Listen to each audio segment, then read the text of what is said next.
Hi guys, welcome to വീലിൻ. അപ്പോൾ ഇതൊരു എഡ്യൂക്കേഷൻ വീഡിയോ ഒന്നുമല്ല. സാധാരണയായിട്ട് ഞാൻ നിങ്ങൾക്ക് എന്തെങ്കിലുമൊക്കെ അറിവുകൾ പകർന്നു തരികയായിരിക്കും ചെയ്യുന്നത്.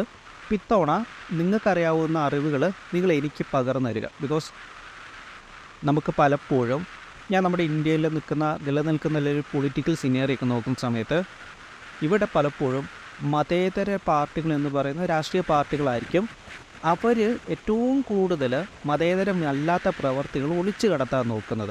അവർ ജനറലി പബ്ലിക്കിൻ്റെ മുന്നിൽ ഞങ്ങളാണ് മതേതരത്തിൻ്റെ അപ്പോസ്തലന്മാരെന്ന് പറയും. പക്ഷെ അവരുടെ പിറകിൽ അവർ ചെയ്യുന്ന പ്രവർത്തികൾ യാതൊരു തരത്തിലുള്ള മതേതരം നിലനിൽക്കുന്ന പ്രവർത്തികളായിരിക്കുകയില്ല. അപ്പം ഈ ഒരു വീഡിയോയിലൂടെ ഞാൻ പറയാൻ പോകുന്നത് നമുക്ക് വഖഫ് ബോർഡിൻ്റെ ഇഷ്യൂ ഇപ്പം നിലനിൽക്കുന്നതായിട്ട് നമുക്ക് കാണാനായിട്ട് സാധിക്കും. ഇപ്പോൾ വഖഫ് ബോർഡിൻ്റെ ഇഷ്യൂ നിലനിൽക്കുന്ന സമയത്ത് എനിത് മുന്നോട്ടായിട്ട് രണ്ട് കാര്യങ്ങൾ പറയാം. അതായത് ഇന്ത്യൻ ഭരണഘടന നിലവിൽ വരുന്ന സമയം ഭരണഘടനയുമായിട്ട് ഇൻകൺസിസ്റ്റൻ്റ് ആയിട്ടുള്ള എല്ലാ നിയമങ്ങളും വോയിഡാണ് എന്ന് പറഞ്ഞിട്ടാണ് നമ്മുടെ ഭരണഘടന നിലവിൽ വരുന്നത്. അതായത് ഭരണഘടനയോട് ചേർന്ന് പോകാത്ത എല്ലാ നിയമങ്ങളെ അസാധുവാക്കിക്കൊണ്ടാണ് ഇന്ത്യൻ ഭരണഘടന നിലവിൽ വരുന്നത്. ശേഷം ഇന്ത്യയിൽ വരുന്നൊരു പ്രധാനപ്പെട്ട നിയമമാണ് ലാൻഡ് റിഫോംസ് ആക്ട്. അപ്പോൾ ഈ ലാൻഡ് റിഫോംസ് ആക്ട് വന്നു. അതിനുശേഷം നമ്മുടെ ഉണ്ടായിരുന്ന പല പ്രോപ്പർട്ടികളും പിടിച്ചെടുക്കുകയും അത് ജനങ്ങൾക്കായിട്ട് വീതിച്ച് നൽകുകയൊക്കെ ചെയ്തിട്ടുണ്ട്. അപ്പോൾ അതും വന്നു. ഇതിന് ശേഷമാണ് ഇന്ത്യയിൽ ഏറ്റവും ഫേമസ് ആയിട്ടുള്ള കേസുകളിലൊന്നായ 1973 നമ്മുടെ കേശവാനന്ദ ഭാരതി കേസ് നടക്കുന്നത്. കേശവാനന്ദ ഭാരതി കേസിൻ്റെ അടിസ്ഥാനം എന്ന് പറയുന്നത് എന്താണ്? ഈ ലാൻഡ് റിഫോംസ് ആക്ട് വന്നു. അതോടുകൂടി ശൃംഗേരി മഠത്തിൻ്റെ കയ്യിലുള്ള പ്രോപ്പർട്ടികൾ അക്യൂർ ചെയ്തതായിട്ട് ബന്ധപ്പെട്ടിട്ടാണ് നമ്മുടെ കേശവാനന്ദ ഭാരതി കേസ് വരുന്നത്.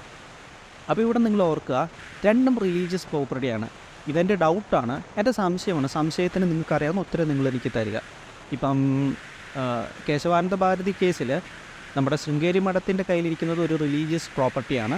അതുപോലെ തന്നെ നമ്മൾ വഖഫ് ബോർഡ് പറയുന്ന സമയത്ത് വഖഫ് ബോർഡിൻ്റെ കയ്യിലിരിക്കുന്നത് റിലീജിയസ് പ്രോപ്പർട്ടിയാണ്.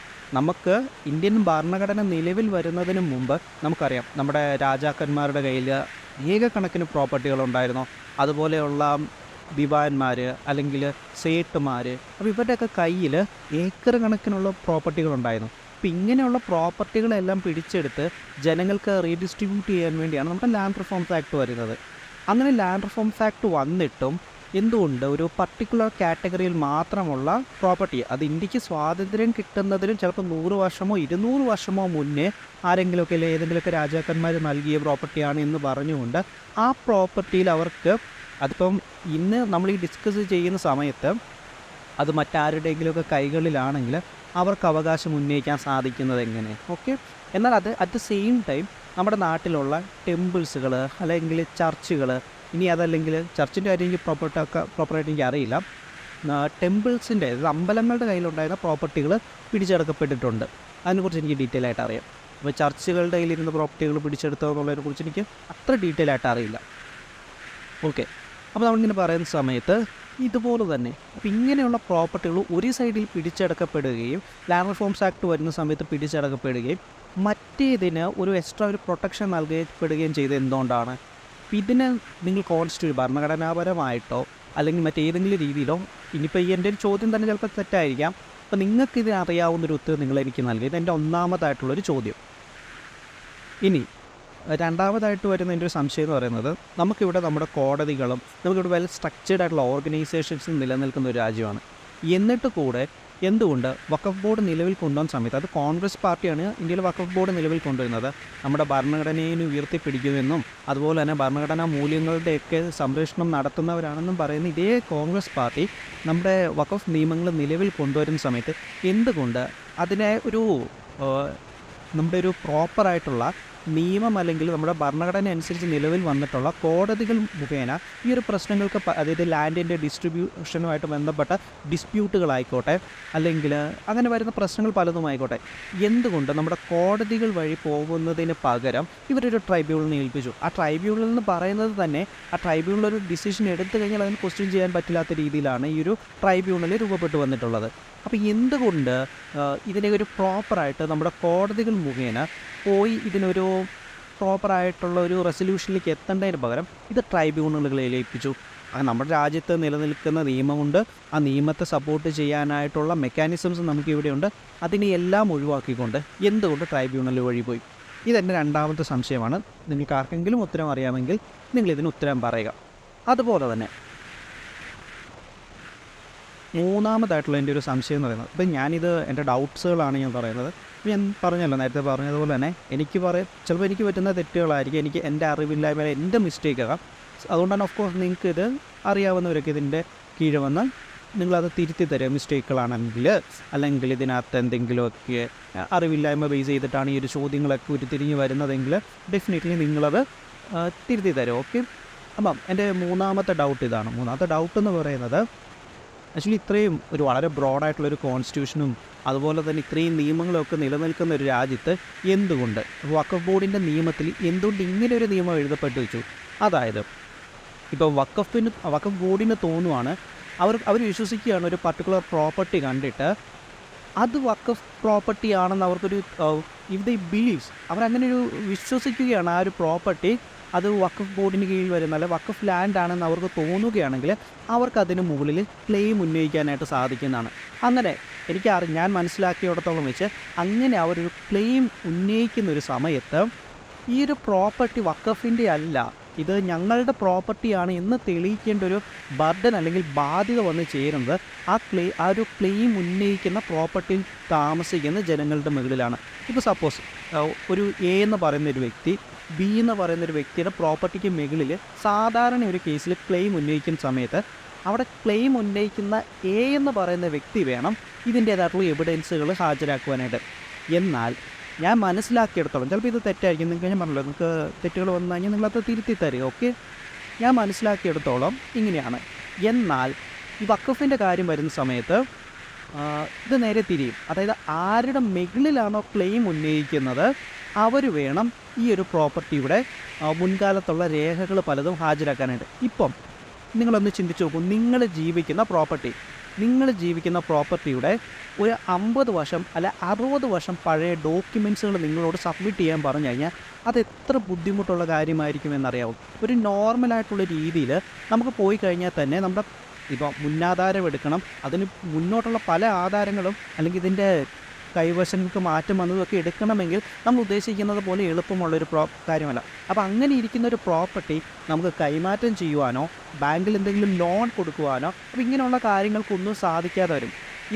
ഇങ്ങനെ തന്നെയാണ് ഞാൻ മനസ്സിലാക്കിയിരിക്കുന്നത്. ഇനി ബാങ്ക് ലോൺ കൊടുക്കുമെങ്കിലോ കൈമാറ്റം ചെയ്യുമെങ്കിലോ ഒക്കെ നിങ്ങളത് പറയുക. ഓക്കെ. അപ്പോൾ നിങ്ങളൊന്ന് ആലോചിച്ച് നോക്ക്. ഈ ഒരു സ്പെഷ്യലായിട്ടുള്ള അല്ലെങ്കിൽ ഈ ഒരു പ്രത്യേക അധികാരം ഇന്ത്യ എന്ന് പറയുന്നത് ഒരു 24 മണിക്കൂർ നമ്മൾ പറയും ഇന്ത്യ എന്ന് പറയുന്നത് ഒരു സെക്യുലർ അല്ലെങ്കിൽ മതേതരത്തെ രാജ്യമാണ്. ഒരു രാജ്യം മതേതരമാകുന്നത് എങ്ങനെയാണ്? ആ രാജ്യത്തുള്ള എല്ലാ നിയമങ്ങളും എല്ലാ മതങ്ങൾക്കും എല്ലാ ജനങ്ങൾക്കും ഒരുപോലെ നൽകപ്പെടുന്ന സമയത്താണ് ആ ഒരു രാജ്യം മതേതരമാകുന്നത്. ഓക്കെ. ഒരു സെക്യുലർ എന്ന് പറയുന്നത് എല്ലാ മതങ്ങൾക്കും എല്ലാ റിലീജിയൻസിനും തുല്യമായിട്ടുള്ള നിയമങ്ങളുമാണ്. എന്തുകൊണ്ട് ഈ ഒരു വഖഫ് നിയമങ്ങൾ ഇതുപോലെ നിൽക്കുന്ന സമയത്ത് നമ്മുടെ നാട്ടിലുള്ള അമ്പലങ്ങൾക്കും അല്ലെങ്കിൽ ചർച്ചുകൾക്കും പാഴ്സികൾക്കും ബുദ്ധിസ്റ്റുകൾക്കും ഇങ്ങനെയൊരു നിയമമില്ല? ഈ ഒരു വഖഫിന് ഈ ഒരു നിയമം നിലനിൽക്കുന്ന സമയത്ത് എന്തുകൊണ്ട് നമ്മുടെ അമ്പലങ്ങൾക്കോ ചർച്ചുകൾക്കോ ബുദ്ധിസ്റ്റുകൾക്കോ അല്ലെങ്കിൽ പാഴ്സികൾക്കോ പോയിട്ട് ഏതെങ്കിലും ഒരു പ്രോപ്പർട്ടിക്ക് മുകളിൽ ഇതുപോലെ ക്ലെയിം ഉന്നയിക്കുവാനായിട്ട് സാധിക്കുന്നില്ല? അങ്ങനെ സാധിക്കാത്ത അത്രയും കാലം ഒരു സ്പെഷ്യലായിട്ടുള്ളൊരു റിലീജിയന് മാത്രം ഇത് നൽകുന്ന സമയത്ത് അത് മതേതരമാണോ അത് മതേതരമല്ലാത്തൊരു നിയമമാണോ? മതേതര നിയമങ്ങൾ എന്ന് പറയുന്ന സമയത്ത് അതെല്ലാവർക്കും ഒരുപോലെ തന്നെ നൽകപ്പെടുന്ന നിയമങ്ങളെയാണ് നമ്മൾ മതേതര നിയമങ്ങൾ എന്ന് വിശേഷിപ്പിക്കുന്നത്. അല്ലാതെ ഒരാൾക്ക് മാത്രം നൽകുന്ന സമയത്ത് അത് മതനിയമമായിട്ട് മാറും, അതൊരു മതേതര നിയമമായിട്ട് മാറും. ഇത് എൻ്റെ ഒരു ചോദ്യമാണ്, എൻ്റെ ഒരു ക്രിറ്റിസിസം അല്ല, എൻ്റെ ഒരു ചോദ്യമാണ്. ആ ചോദ്യത്തിനുള്ള ഉത്തരം നിങ്ങൾക്ക് അറിയാമെങ്കിൽ നിങ്ങൾ തരിക. അവസാനമായി ഞാൻ ഈ ഒരു വീഡിയോ കൺക്ലൂഡ് ചെയ്യുന്നതിന് മുമ്പ് ഞാൻ പറഞ്ഞു വന്ന കാര്യം ഇതാണ്. അതായത് നമുക്ക് നമ്മുടെ നാട്ടിൽ ഇപ്പം റിലീജിയസ് ആയിട്ടുള്ള പ്രോപ്പർട്ടികളുണ്ട്, ഇല്ല എന്ന് ഞാൻ പറയുന്നില്ല. റിലീജിയസ് ആയിട്ടുള്ള പ്രോപ്പർട്ടികൾ ഒരു പക്ഷേ 1950 അതിനുശേഷം ലാൻഡ് റിഫോംസ് ആക്ടൊക്കെ വരുന്നതിന് മുമ്പ് ഈ ഒരു പ്രോപ്പർട്ടികൾ ഏറ്റവും കൂടുതൽ അഗ്രികൾച്ചർ ലാൻഡ് ആയിക്കോട്ടെ ഫാം ലാൻഡ്സ് ആയിക്കോട്ടെ ഇതെല്ലാം ഏറ്റവും കൂടുതൽ കൈവശം വഹിച്ചിരുന്നത് നമ്മുടെ ടെമ്പിൾസിന് കീഴിലായിരുന്നു. എന്നാൽ ഇന്ന് നമുക്ക് ആ ടെമ്പിൾസിന് കീഴിൽ എത്രമാത്രം പ്രോപ്പർട്ടി ഉണ്ടെന്ന് നമ്മൾ ചെക്ക് ചെയ്യുന്ന സമയത്ത് നമുക്ക് അതിനകത്ത് വലിയൊരു ലാർജ് സ്കെയിലായിട്ടുള്ള ഡിഫറൻസ് വന്നതായിട്ട് നമുക്ക് പല സോഴ്സുകൾ മനസ്സിലാക്കുന്ന സമയത്ത് നമുക്ക് കാണാനായിട്ട് സാധിക്കും. ഇത് തന്നെ ഞാൻ റെഫർ ചെയ്തിട്ടുള്ള സോഴ്സുകളിൽ നിന്ന് എനിക്ക് കിട്ടിയ ഒരു ഉത്തരം ഇതാണ്. ചിലപ്പോൾ നിങ്ങൾക്ക് ഈ ഒരു ഞാൻ റെഫർ ചെയ്ത സോഴ്സിന് എന്തെങ്കിലും കുഴപ്പമുണ്ടാക്കി, അങ്ങനെ ഉണ്ടെങ്കിൽ നിങ്ങളതെനിക്ക് കറക്റ്റ് ചെയ്ത് തരിക. ഓക്കെ. അപ്പോൾ ഞാൻ പറഞ്ഞു വന്നത് ഇതാണ്. അപ്പോൾ നമ്മുടെ ടെമ്പിൾസിൻ്റെ ഒക്കെ കീഴിലിരുന്ന വലിയ രീതിയിലുള്ള ലാൻഡുകൾ, ഫാം ലാൻഡ്സുകളായിക്കോട്ടെ അഗ്രികൾച്ചർ ലാൻഡുകളായിക്കോട്ടെ, അപ്പോൾ അതിന് വലിയ രീതിയിലുള്ള ശോഷണം വന്നിട്ടുണ്ട്. അപ്പോൾ എന്ന് പറഞ്ഞുകൊണ്ട് ഇന്ന് അത് ചിലപ്പം ജനങ്ങൾക്ക് വേണ്ടി റീഡിസ്ട്രിബ്യൂഷൻ ചെയ്ത് നൽകിയതായിരിക്കാം. അങ്ങനെ പല രീതിയിൽ ഇപ്പോൾ ലാൻഡ് റിഫോംസ് ആക്ട് വന്ന സമയത്ത് പല പ്രോപ്പർട്ടികളും അക്യൂർ ചെയ്യുകയും അത് പിടിച്ചെടുത്തപ്പെട്ടതിന് ശേഷം റീഡിസ്ട്രിബ്യൂഷൻ ചെയ്യുകയും ചെയ്തിട്ടുണ്ട്. അതിന് മുകളിൽ ഇന്ന് ക്ലെയിം ഉന്നയിച്ചു കഴിഞ്ഞാൽ ആ ക്ലെയിമിനെ നമ്മൾ ലീഗലൈസ് ചെയ്ത് കൊടുത്ത് അതിനൊരു വാലിഡിറ്റി നൽകേണ്ടതായിട്ട് ആവശ്യമുണ്ടോ? ഇല്ല എന്ന് ഞാൻ പറയുള്ളൂ. കാരണം നമുക്ക് നമ്മുടെ ഇന്ത്യ എന്ന് പറയുന്ന രാജ്യത്ത് ഇന്ത്യയിലെ ജനങ്ങൾക്ക് എല്ലാവർക്കുമായിട്ട് ജീവിക്കാനായിട്ട് ഈ കാണുന്ന കുറച്ച് പ്രോപ്പർട്ടികൾ മാത്രമേ ഉള്ളൂ. അപ്പോൾ അതിനകത്തത് റീഡിസ്ട്രിബ്യൂഷൻ ചെയ്ത് നൽകേണ്ടതാണ്, അല്ലാതെ റീഡിസ്ട്രിബ്യൂഷൻ ചെയ്ത് നൽകണം. അല്ലാതെ ഇപ്പം ഞാൻ പറയട്ടെ, ഇപ്പോൾ ലക്ഷക്കണക്കിന് ഹെക്ടർ ഭൂമി ഏതെങ്കിലും ഒരു പർട്ടിക്കുലർ ഓർഗനൈസേഷന് കീഴിലേക്ക് വന്നു കഴിഞ്ഞാൽ അത് നാളെ വലിയ രീതിയിലുള്ള സോഷ്യൽ അല്ലെങ്കിൽ എക്കണോമിക്കലായിട്ടുള്ള പല ക്രൈസിസുകളിലേക്ക് പോകേണ്ടതായിട്ട് വരും. അതുപോലെ തന്നെ ഏതെങ്കിലും ഒരു പ്രോപ്പർട്ടി ചൂണ്ടിക്കാണിച്ചിട്ട് അത് ഞങ്ങൾ ഇന്ന ഈ ഒരു പ്രോപ്പർട്ടി ആണെന്ന് വിശ്വസിക്കുന്നു എന്നൊരു പേരിൽ അതിൻ്റെ മുകളിൽ ക്ലെയിം ഉന്നയിക്കുകയാണ്. അപ്പോൾ നാളെ അത് ഈ പറയുന്ന പോലെ യാതൊരു തരത്തിലുള്ള ട്രാൻസാക്ഷൻസും അതിൻ്റെ മുകളിൽ കൂടെ നടത്താൻ സാധിക്കാതെ വരുന്ന സമയത്തേക്ക് ആ ഒരു പർട്ടിക്കുലർ ഏരിയയിലുള്ള ജനങ്ങൾ അനുഭവിക്കേണ്ടതായിട്ടുള്ള സോഷ്യലി അവരനുഭവിക്കേണ്ടതായിട്ടുള്ള പല ബുദ്ധിമുട്ടുണ്ട്. സാമൂഹികപരമായിട്ട് അവരുടെ മക്കളുടെ വിദ്യാഭ്യാസപരമായിട്ട് അവർക്കൊരു കാര്യം ചെയ്യാൻ സാധിക്കാതെ വരും, അവർക്കതൊരു വെച്ച് ലോൺ എടുക്കാൻ സാധിക്കാതെയായിട്ട് വരും. അപ്പോൾ അങ്ങനെയുള്ള പല പ്രശ്നങ്ങളും. അപ്പോൾ ഈ ഒരു കാര്യം ഇന്ന് നമ്മുടെ ഇന്ത്യയിൽ പലയിടത്തും നിലനിൽക്കുന്നുണ്ട്. ഉദാഹരണം നമ്മുടെ കേരളത്തിൽ മുനമ്പത്ത് നിലനിൽക്കുന്നുണ്ട്, തമിഴ്നാട് തിരുച്ചിറപ്പള്ളിയിൽ നിലനിൽക്കുന്നുണ്ട്, കർണാടകയിൽ നിലനിൽക്കുന്നുണ്ട്. അപ്പോൾ ഇതൊക്കെ 100, 500, 600 കുടുംബങ്ങളെയാണ് ഈ ഒരു കാര്യം ബാധിക്കുന്നത്. ഓക്കെ, അപ്പോൾ ഇങ്ങനെ നിൽക്കുന്ന ഒരു കരിനിയമം എന്നൊക്കെ പറയാൻ പറ്റുന്ന ഈ ഒരു നിയമം നിലനിൽക്കണോ വേണ്ടേ?